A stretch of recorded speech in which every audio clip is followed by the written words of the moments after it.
Alejandro, ahora estás en La Habana con el proyecto de los muchachos de la Casa de la Décima, que me gustaría igual que me dijera bien cómo se llama el proyecto, cómo está trabajando. Está ahí también la sorpresa de un libro nuevo que se está preparando ya para presentar en lo que posiblemente sea la Feria del Libro en La Habana y en Camagüey, aunque ya hemos estado haciendo acciones en todo el país. Y nada, estamos en el espacio Horizonte de Nuestra América, que tú has oído hablar de él Sí, en otros he momentos, tenido la porque oportunidad de... compartes la amistad mutua con Cari Crane. Así que esto es un espacio más todavía en familia. Un saludo para Cari.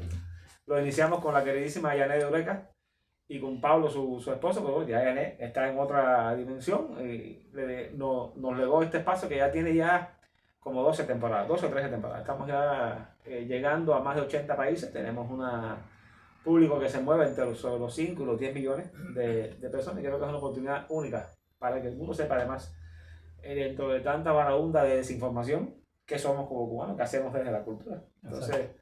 quería que nos contaras un poco qué cosa es el proyecto de la Casa de la Décima, de dónde viene, qué está haciendo ahora. Bueno, la Casa de la Décima es un proyecto que yo vengo liderando hace aproximadamente 6 o 7 años.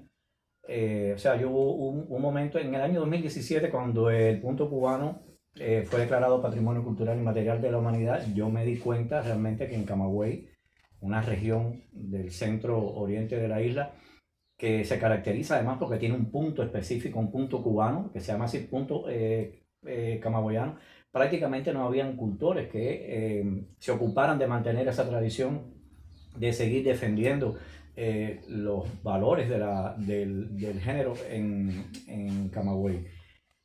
Habían apenas 2 o 3 maestros de la décima bueno, no había una garantía, no aparecía un relevo. Empiezo a preocuparme por el asunto y me doy cuenta que, bueno, necesitábamos tener alguna institución que se ocupara de la formación de las nuevas generaciones, talleres, cursos.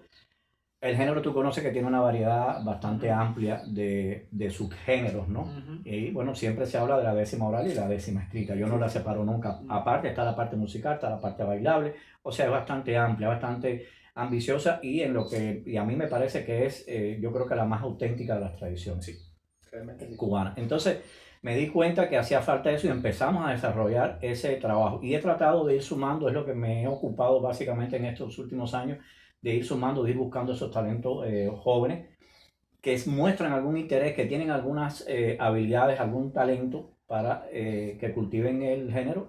Y bueno, tratamos entonces de sumarlo, promoverlo, visualizarlo. Estamos en La Habana porque recibimos una invitación de la televisión cubana, del programa Palmas y Caña, para venir con este proyecto que se llama Caribe Son, que no pertenece directamente a la Casa de la Décima, es un proyecto que viene trabajando algunos años ya, que pertenece al sistema de casas de cultura. Ya.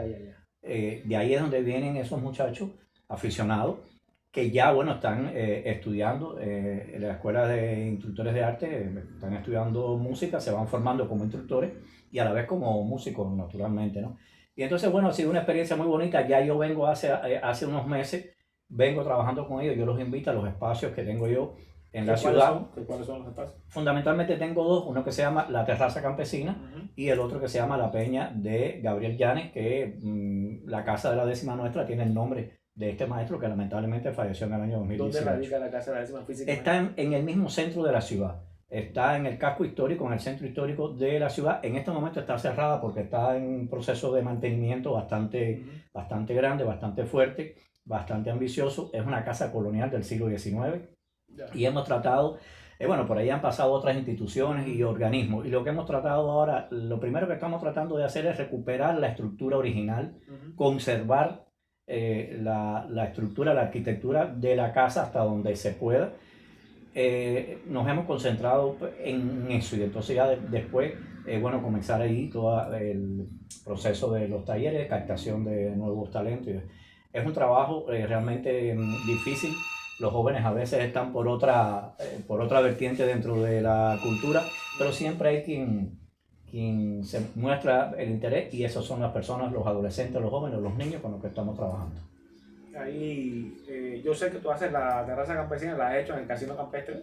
durante la Feria del ¿Se Libro. mantiene ese escenario activo todo el año? Sí, a ver, la Terraza Campesina es un espacio que yo estoy haciendo los terceros viernes. ¿En qué institución vas a hacer? Lo estoy haciendo en el patio de la Asociación Cubana de Artesanos y Artistas, en el patio, que es un espacio muy típico, muy colonial, muy rústico, muy guajiro.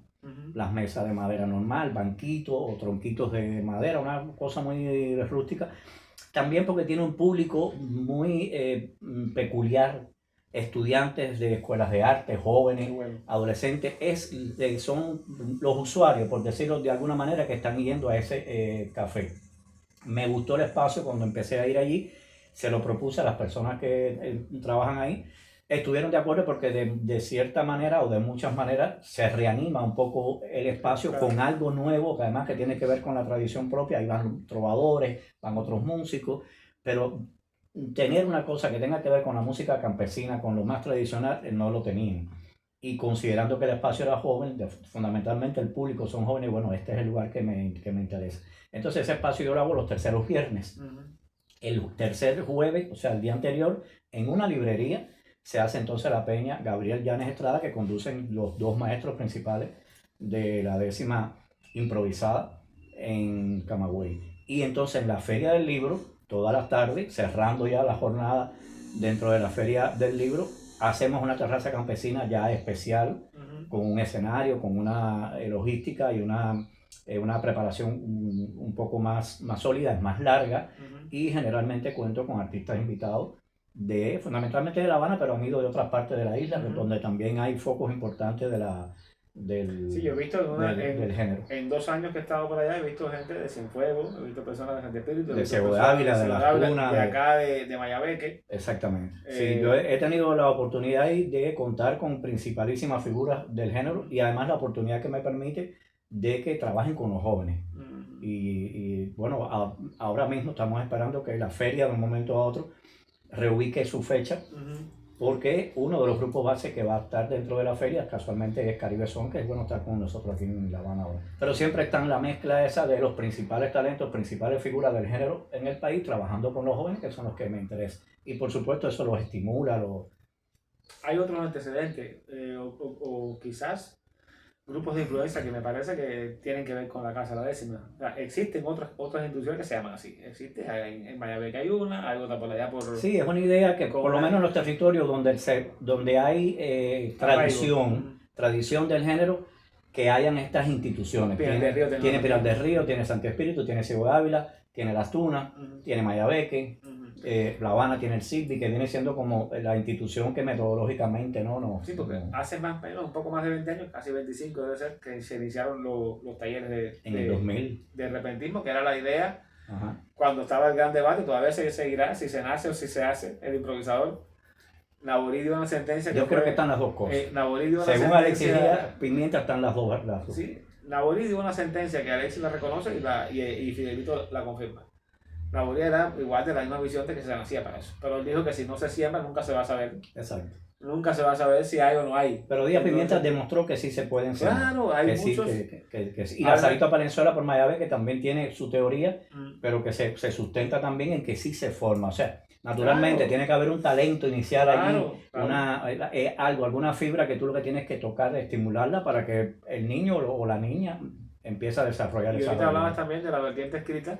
En ese mismo lugar que mencionabas, en el CIDBI, ahí desde hace también ya más de 20 años, 26 años, el grupo A la 10ª, que tú también formas parte de él, que se convirtió finalmente en una gran plataforma de promoción de la 10ª. Creo yo que el grupo, además de ser un grupo de artistas, porque no solo hay poetas, hay periodistas, hay pintores, somos cofrades todos de una defensa de la 10ª en todos los campos que se pueda producir, pero ha devenido realmente, hay que reconocerlo también, es una gran plataforma de difusión, sobre todo con ese blog, independientemente de la crisis o no comunicacional que pueda existir, ese blog que contra viento y marea Pedro Pérez ha sostenido, y que tú desde Facebook también has ayudado con los grupos de promoción.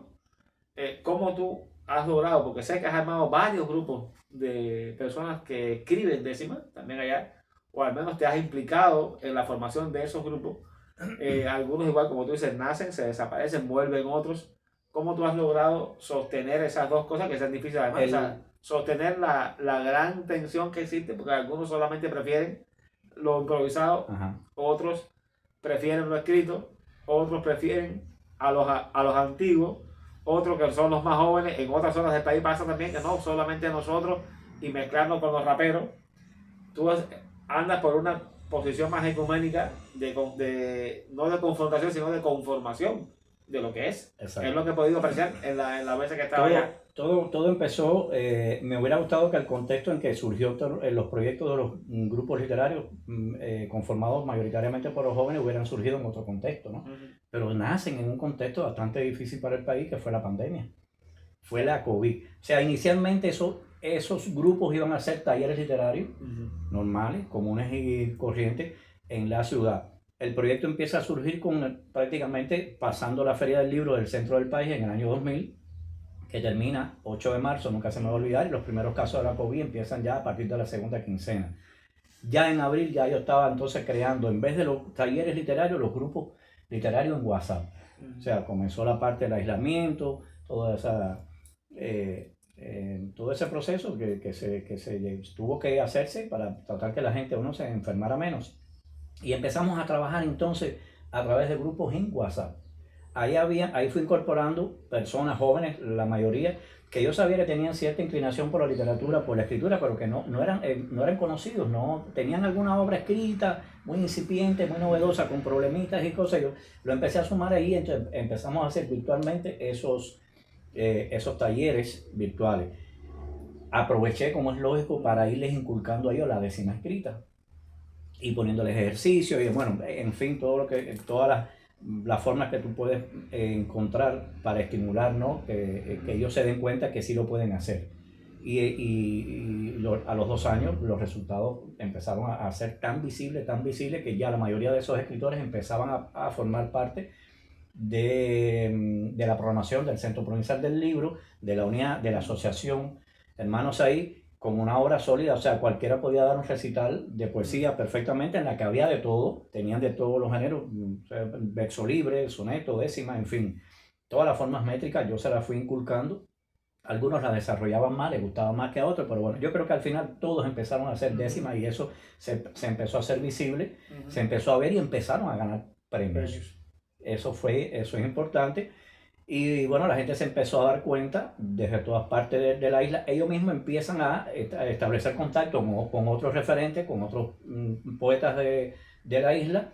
Y por supuesto empieza el intercambio, empieza el fortalecimiento ese. Empiezan ellos a encontrar sus propios referentes, sus propios caminos, quiénes eran los autores que más les gustaban, pero yo siempre volvía a las raíces.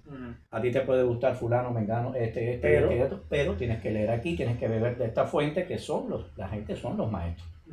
Si no vas a tener idea nunca de por qué tú estás escribiendo décimo. O porque ya esta otra gente escribe así. Exactamente. Que esa es la parte también. Exacto. Porque construyen de esta manera esta otra gente.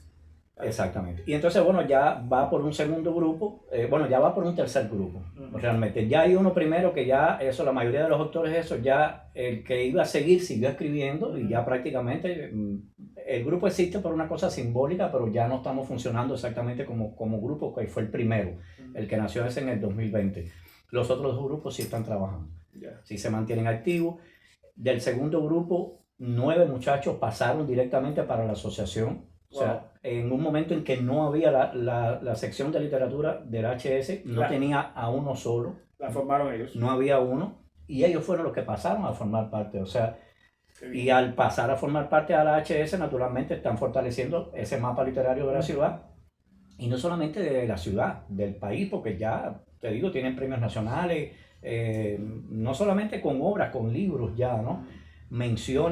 Premios y menciones en el Cucalambé, el premio de décima más importante de la décima escrita que tiene Cuba, de manera que hay un resultado con el que yo me siento súper satisfecho. Y ahora hay otro movimiento que está más cerca también de los jóvenes que estudian medicina, porque con el segundo grupo descubrí que había una fuerza, un talento extraordinario en la Universidad de Ciencias Médicas.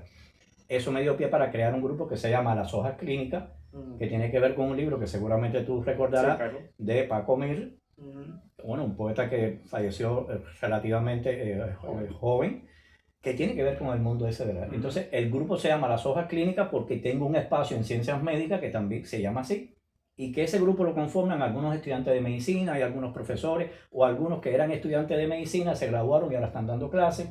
O sea, y ese movimiento se ha fortalecido, se ha visualizado mucho en el país. Próximamente la revista Sendero de la Oficina del Historiador en Camagüey publica un artículo que me pidieron ellos sobre los resultados de estos grupos y bueno, tienen un peso importante dentro del movimiento literario de la ciudad. No, yo creo, fíjate, el acercamiento a ese movimiento de aficionados, vamos a llamarlo así, o de personas interesadas en el arte, en otras carreras que supuestamente no son afines, pero que tienen alta sensibilidad, como es las ciencias médicas, va a generar siempre gran cantidad de personas. Yo recuerdo que en la época mía de estudiante creamos algo que no debe haber sido nuevo, tiene que haber pasado en otro momento, que era la Brigada Carlos Juan Fila, y el nombre sí era nuevo, pero era una brigada que dentro de las ciencias médicas tomaba a todas estas personas que participaban una vez al año en el Festival de Aficionados y nos sosteníamos todo el año trabajando en las distintas sedes de los hospitales del occidente, sobre todo, de las facultades de ciencias médicas del occidente. Y fue una experiencia de los 2 años que yo viví con esa brigada, fui parte de la fundación y de la dirección, que me sirvió después para otras cosas, para entender y para no abandonar nunca esa ruta. O sea, ya uno viene en lo personal, uno se da cuenta que la obra no es personal. O sea, uno puede hacer una obra personal como escritor, un determinado número de libros, pero en esta labor en que nos metemos como promotores, como gestores, como todo, la obra jamás es personal, es una obra colectiva y cada triunfo o cada pequeño cambio, cada sensación a uno le alegra o le duele como un hijo. Entonces es algo Exacto. muy especial y creo que eso lo han hecho muchos intelectuales de este país. Lo hizo Eliseo Diego, que no se le quita mérito, lo hizo Naborí, lo hizo Cintio y Fina, lo hicieron muchas figuras de la cultura del país, por mucho que te digo que muchas personas insisten y dicen, no, la obra del escritor es muy solitaria, está en determinado lugar. No, uno no puede hablar de la literatura en Santiago de Cuba sin el movimiento sin la columna de escritores y artistas del país, donde hubo muchos escritores. Ahorita estábamos hablando fuera de cámara de Joel Jen, estábamos hablando de Coscause, estábamos hablando de Eduardo Leiva, Eduardo Encina. O sea, son un grupo de personas que han laborado lo personal y lo colectivo para empujar la literatura de determinada zona. Hace unos cuantos años ya, Pedro de la Hoz me hacía una entrevista para El Tintero. Y yo le decía, Pedro, yo satisfecho yo no me siento nunca, claro, porque yo creo que uno puede seguir haciendo cosas. Que yo me sentía más un promotor cultural que un poeta. Yo hago poesía cuando el momento llega, pero mi trabajo fundamental es como promotor, que es lo que estoy haciendo ahora con Caribe Son, con este grupo. O sea, estos muchachos que tienen un talento extraordinario, que empezaron con una profesora que por razones personales ya, bueno, no está con el grupo, pero hay otro profesor con el que tú vas a conversar luego, que también lleva muy poco tiempo, pero han hecho enseguida muy buena relación y yo los he ido metiendo y enamorando del género de la música campesina, claro, que no era su fuerte. Claro. Ellos cultivaban otro género, él te va a hablar con más detalle de eso. Y para mí lo más importante y la satisfacción que me da, que más siento con esto, es que se han ido enamorando del género. Y cuando han visto que están haciendo cosas que no hacían antes, también se han superado más. Claro. A la medida que se van superando, saben que se pueden atrever, se enriquecen y pueden hacer otras cosas que no hacían antes. Diversifican su propio repertorio, se prueban en otros géneros que no hacían, se sienten cómodos y para mí eso es importante. Volviendo al tema con... Bueno, pero hablamos también del poeta. A ver, este libro que se llama SMS, en estos tiempos de comunicación también, y tiene SMS por otras razones, pero bueno, pues también jugando con esas dos cosas. Es tu hijo más reciente. Tu hijo más reciente es publicado. Exacto. Porque tienes otros libros que no han salido. Sale por Acana, en Camagüey. Y es un libro que se lee de un golpe, se sufre de un golpe, hay que volver a leer. Como te decía ahorita, uno nunca se puede leer un libro de una sola vez. Uno tiene que leerlo, después irlo fragmentando, ir tomando las zonas que más le gusta y volver a leer. Porque además, la construcción, la puesta en escena del libro es siempre una una sorpresa. En este caso tú has logrado una hilación total, una apertura y cierre de dos momentos importantes en tu vida sentimental con una sola persona. Casi nadie recoge en un mismo libro toda esa trayectoria. Y creo que es otro de los aportes, además de la buena poesía, además del manejo de las distintas estrofas, de las distintas formas de hacer la poesía y de ser la poesía. Y yo quería que nos hables tú de la poesía y que nos digas algo antes de cerrar contigo la entrevista. Este libro nace después de haber publicado en el 2023 con Cari, A dos voces de distancia, que es un libro que realmente marca una distancia en mi producción lírica, ¿no? Porque ese libro que armamos Cari y yo a dos voces distantes, ella desde Córdoba, yo desde Camagüey, es dentro de mi poesía una cosa muy peculiar. O sea, yo creo que logramos con A dos voces de distancia algo muy bonito, que fue que el libro pareciera que tiene una sola voz. Incluso la parte mía, el sujeto lírico, es una voz femenina, lo cual le da una continuidad a la voz de ella, que es la que abre el título, es la que abre el libro, con esa voz mía. Pero son textos en aquel libro, textos breves, sentenciosos, de reflexión, muy existencialista, de esa voz femenina que siempre se está cuestionando, muy irreverente, muy protestona por todas las cosas, pero bueno, aquí no. Qué raro. Sí. Qué raro. Sí. Y eso fue, yo creo, lo que convenció a Cari con la propuesta y la invitación que yo le hacía. Y después, bueno, todo el apoyo en La Habana y la editorial José Martí que publicó el libro. Yo le agradezco a muchas personas que tocaron con la mano ese proyecto. SMS es un libro que sale a partir de una relación sentimental, personal, como es natural, y que tiene que ver con el lenguaje ese también de la tecnología, de la telefonía móvil, el SMS, los títulos son SMS y un número. El libro está dividido en dos secciones que tienen que ver con nombres, que tienen que ver con mensajes, errores que te da la comunicación por la telefonía móvil. Y es un libro que a mí siempre me gusta decir que es de amor y de desamor, porque es un libro de poemas escritos cuando yo tenía la relación con esta persona, con el que hoy en día es mi gran amiga, toda la vida lo ha sido. Y otros poemas que entonces ya eran cuando ya no estábamos juntos. Entonces yo los armé de manera que se confundieran en las dos secciones.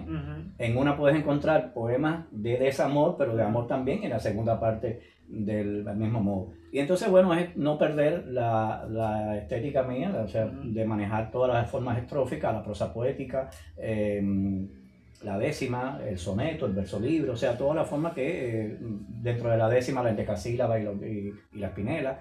En fin, es un libro con el que yo estoy muy conforme, estoy muy contento. Se presentó casualmente el 14 de febrero en Camagüey, Día del Amor y la Amistad. Y bueno, después se presentó el Día del Libro Cubano. Y bueno, traje algunos ejemplares. ¿Y no has pensado en que se ponga en plataforma, en formato digital?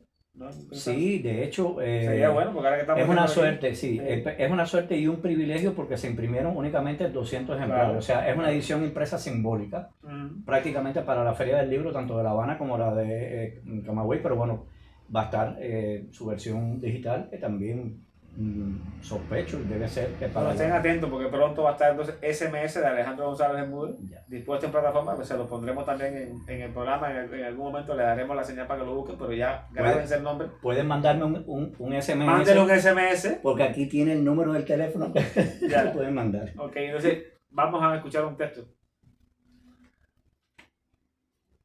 A ver, bueno, que me comentabas que te había gustado, ¿no? Es el SMS3 y es el que abre la segunda parte del libro que se llama La transferencia fue completada.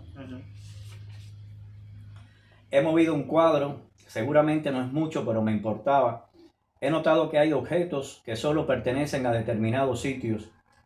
Cuando se arranca un cuadro sin permiso, puede que después se vuelva inadaptable, no quepa en otro lugar, se sienta incómodo, inconforme. Nadie le pregunta a un cuadro si está de acuerdo a que lo mueva, nadie le advierte.